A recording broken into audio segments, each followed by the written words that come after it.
Arrogance, passion, energy, confidence, ये सब vibes हम फील करते हैं जब हम आज भी सिद्धू मूसेवाले के सॉन्ग सुनते हैं। 29 मई 2022 को शाम को 6 बजे जब मैं काम से फ्री हुआ तो मैंने फोन उठाया। फोन में सिद्धू मूसेवाला के बारे में एक न्यूज थी, एक आर्टिकल था। मुझे लगा कि मैं उनके latest song the last ride का डिस्क्रिप्शन पढ़ रहा हूँ। जैसे ही थोड़ा सा ध्यान गया मेरा, तो मेरे तो पैरों के नीचे से जमीन खिसक गई कि विश्वास नहीं हुआ कि इतना ब्रूचुअल मर्डर सिद्धू मूसेवाले का हो चुका है। मैं ऊपर वाले से, गॉड से प्रार्थना करता हूँ कि भगवान उनकी आत्मा को शांति दे, वाहेगुरु जी उनको अपने कदमों में निवास स्थान दे। इतने सारे लोगों को जो कॉन्फिडेंस दिया है उसने अपने गीतों के माध्यम से, तो भगवान उनकी आत्मा को शांति दे और साथ ही उनके माता पिता को इस अपार दुख को सहने की शक्ति भी दे। तो मेरा ये वीडियो बनाने का पीछे क्या मकसद है?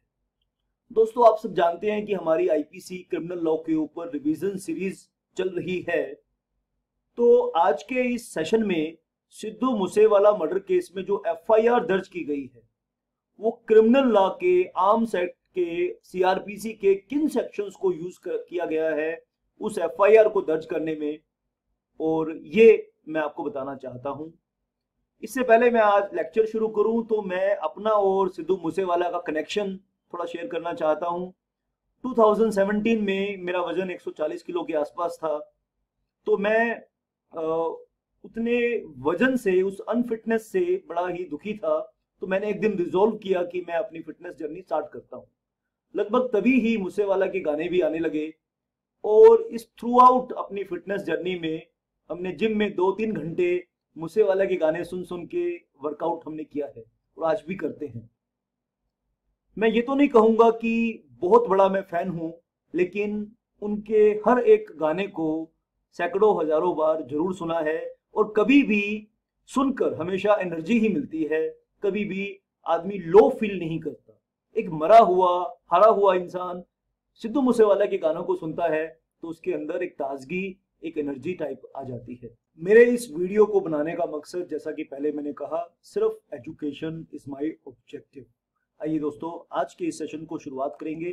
तो देखिए, आईपीसी के सेक्शंस यूज हुए हैं और सीआरपीसी के सेक्शंस यूज हुए हैं और आर्म्स एक्ट के जो सेक्शंस यूज हुए हैं उनकी जानकारी मैं आपके साथ शेयर करना चाहता हूं। तो शुरुआत करते हैं। सेक्शन 154 सीआरपीसी एफआईआर का सेक्शन है। किसी भी cognizable offence, serious types of offence की जानकारी पुलिस को कैसे दी जाती है, और यहां से क्रिमिनल लॉ मोशन में आता है, क्रिमिनल लॉ स्टार्ट होता है। तो सेक्शन 154 की जानकारी आपके पास अच्छे से होनी चाहिए। आप कमेंट बॉक्स में मुझे बता सकते हैं कि इनमें से किस सेक्शन पे डिटेल्ड वीडियो आपको चाहिए, तो मैं कोशिश करूंगा कि जल्द से जल्द आपको वो वीडियो भी प्रोवाइड किया जाए। तो सेक्शन 154 सीआरपीसी एफआईआर का सेक्शन है। ऑल्दो एफआईआर वर्ड डायरेक्टली इस सेक्शन में यूज नहीं किया गया, वो बाद में किसी और सेक्शन में यूज किया गया है, फिर भी आपको 154 की अच्छी नॉलेज होनी चाहिए। जो एफआईआर जिन सेक्शंस पे बेस्ड दर्ज की गई है उसमें सबसे पहले है सेक्शन 302 पनिशमेंट फॉर मर्डर, क्योंकि इसमें सिद्धू मूसेवाले का मर्डर हो चुका है तो इसीलिए सेक्शन 302 यहाँ पे लगाया गया है। 307 attempt of murder, attempt to murder क्यों लगाया है? क्योंकि उस थार कार के अंदर 3 लोग थे, 2 उसके दोस्त थे जिनके ऊपर हमला हुआ, जो भी बुरी तरह से इंजर्ड हुए। तो आप किसी पर्सन को मारने की कोशिश करते हो और वो उस प्रोसेस में इंजर हो जाता है तो 307 लगाया जाता है। 307 इसलिए लगाया गया है। 341 क्यों लगाया? Punishment for wrongful restraint. आप रॉन्गफुली किसी भी को रिस्ट्रेंट करेंगे, कोई पाबंदी लगाएंगे तो 341 लगाया जाता है, जितने यूजुअली मर्डर केसेस में ये 341 भी अक्सर लगा देते हैं। 148 राइट का सेक्शन है, armed with deadly weapon. Deadly weapons के साथ आप दंगा फसाद करोगे तो 148 लगाया जाता है। जो कहते हैं वेपन्स यूज हुआ, जो रशियन वेपन यूज हुए वहां पर, तो उस घटना में तो कहते हैं कि सिर्फ रशियन आर्मी यूज करती है उन वेपन्स को दुनिया में। अब वो उन क्रिमिनल्स के हाथों में कैसे आए, ये भी एक इन्वेस्टिगेशन का एक इशू है। एवरी मेंबर 149 असेंबली करके ग्रुप बना के आप कोई ऑफेंस कर रहे हैं तो कॉमन ऑब्जेक्टिव, यानी जहां पे उस असेंबली का, उस ग्रुप का कॉमन ऑब्जेक्टिव है वो ऑफेंस, तो 149 लगता है। 120 B punishment of criminal conspiracy.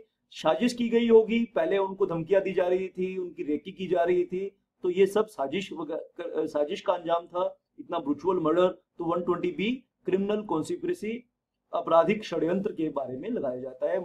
427 mischief causing damage to the amount of 50 rupees और मोर, यानी आपका ये जो मिसचीफ किया है, ये जो आपने उनकी गाड़ी के ऊपर जो बुरी तरीके से उनकी गाड़ियों को डैमेज कर दिया है। थार 20 लाख रुपए के आसपास गाड़ी आती है, तो यहाँ पे तो 50 रुपए की बात की गई है। 50 रुपए से ऊपर या 50 रुपए अगर कोई आप नुकसान करते हैं किसी का, तो 427 लगती है। तो थार को तो उन्होंने बिल्कुल डैमेज ही कर दिया है, तो इसलिए 427 सेक्शन लगाया गया है। Punishment for certain offences, arms act की बात कर रहे हैं, 25 लगाया गया है, 27 लगाया गया है। अगर आप बिना लाइसेंस के, सेक्शन 5 में आपको लाइसेंस लेना पड़ता है। अगर आप आर्म्स मैन्युफैक्चरिंग कर रहे हैं, सेल कर रहे हैं, यूज कर रहे हैं, रख रहे हैं अपने पास, तो आपको लाइसेंस लेना पड़ता है। अगर आप बिना लाइसेंस के उन आर्म्स को, वेपन्स को रखोगे, तो 25 के अंदर पनिशमेंट मिलती है। और अगर आप उन आर्म्स को यूज करते हो, तो 27 आर्म्स एक्ट के अंदर पनिशमेंट मिलती है। इन दोनों सेक्शंस के साथ सेक्शन 5 भी आपको पढ़ना चाहिए। जल्द ही मेरे यूट्यूब चैनल पर ये तीनों वीडियोस आपको मिलेंगे। तो दोस्तों, ये सब सेक्शन लिस्ट थी जिनके बेसिस पे सिद्धू मूसेवाला मर्डर केस में FIR दर्ज की गई है, और उसकी थोड़ी डिटेल मेरे पास है।